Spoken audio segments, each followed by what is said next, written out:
Hey guys, it's Beth. Welcome back to my channel, and today I just wanted to jump on real quick and share with you a couple of the projects that I've already made from my Love and Devotion pad from Recollections. This was a hot buy last year that I picked up on super clearance after the season, and it's my latest pad project.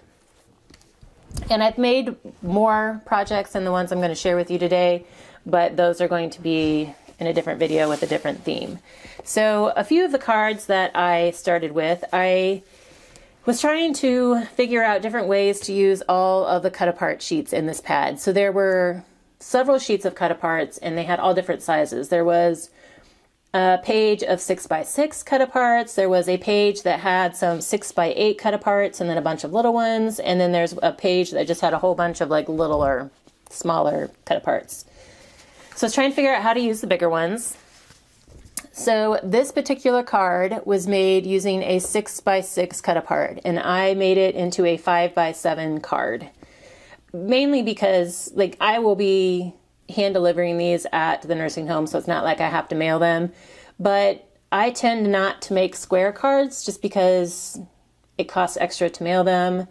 And I don't necessarily want to pay the extra postage, and then you know, if somebody were to buy the card, they would also have to have the extra postage. Or if you were donating it someplace like Cards for Soldiers where they had to mail it back home, I don't know if the 6x6 envelopes would be included in the free postage that the soldiers get. I'm not sure about that. So I always try to find different ways to use the 6x6s without making a square card. So I turned these into a 5x7 card. So I took my 6x6 cut apart and then just cut it down. I left it 6 inches tall, but then just cut the sides down to be just shy of 5 inches so that that would fit on my 5x7 size card.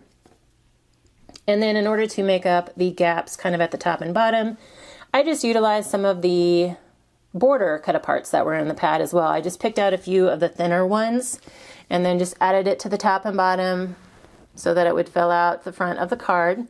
And then because I didn't really want to add anything else because I thought this looked great just the way it was as far as like just adding more embellishments, I did decide to add Wink of Stella to every place there was a heart. So the hearts in the envelope, the heart in the arrow, and then the hearts inside the letters down here as well. So just added a little bit of an extra touch. So there were 2 of those, so I made 2 of those cards. This one just used a different border. And then this was a 6x8 cut apart.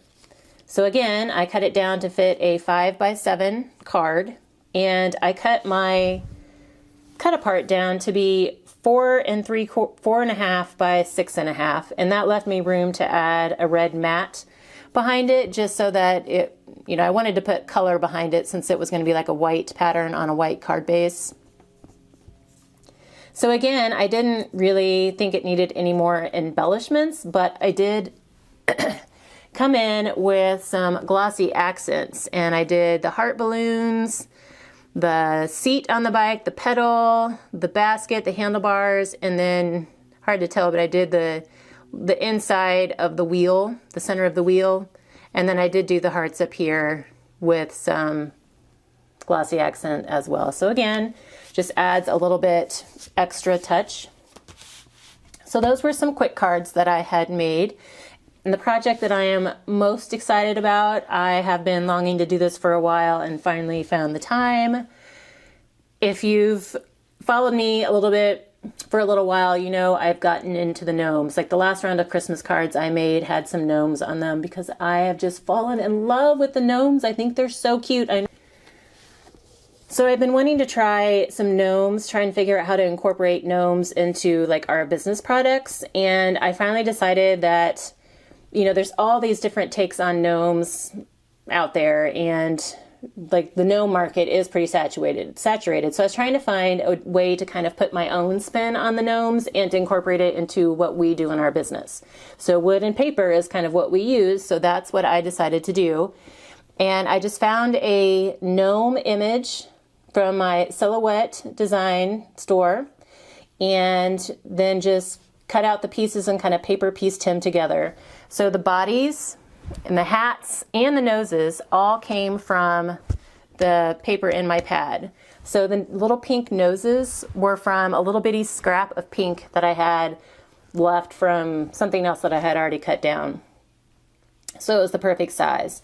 And then I just cut 2 each of the hats and the bodies, and then decided to kind of mix and match just to see what it would look like, which one I liked better. Let me know if you have a preference. I'm kind of leaning towards this one. I like that body better. But I don't know, I also like that hat, but I wanted to bring in some hearts just to make him Valentine's-y. So anyway, let me know if you have a preference, like if there's a gnome that's your favorite, or if you even like gnomes. And what I think I'm going to do at some point, like I put all of the pieces on with Mod Podge, like layered the Mod Podge and layered all the pieces, and then I also sealed it with Mod Podge. I haven't finished these off yet because I think I'm going to add some St. Patrick's Day themed gnomes on the backside, just because, again, that kind of goes along with what our business does. We make a lot of reversible holiday decor. So I just think a little St. Patrick's Day gnome on the back might be fun too. So this was my latest creation, and I'm so super excited about them. I'm going to have to make some more of these, both for myself and like just different varieties for us to sell as well, because I totally love the gnomes right now. If I could put a gnome in the back of a red truck, then I'm just like got everything. Oh, with plaid. If I could put a plaid gnome in the back of a red truck or a, teal truck, then I'm all set. Those are like my favorite iconic trends right now. So anyway, this was my latest project. Kind of a different way to look at how to use your paper. You could also do this paper piece of gnome and stick it on a card front. I thought about doing that too. And then, kind of some different ways to use up the big cut aparts. So hopefully you guys enjoyed these ideas. If you have any questions on anything, let me know. And stay tuned, because my next video from this pad will be how I used all of those 12 by 12 image patterns. So I kind of decided to group those together and show you the different ways I use those. But thank you guys so much for your time today, and I hope you're having a crafty week.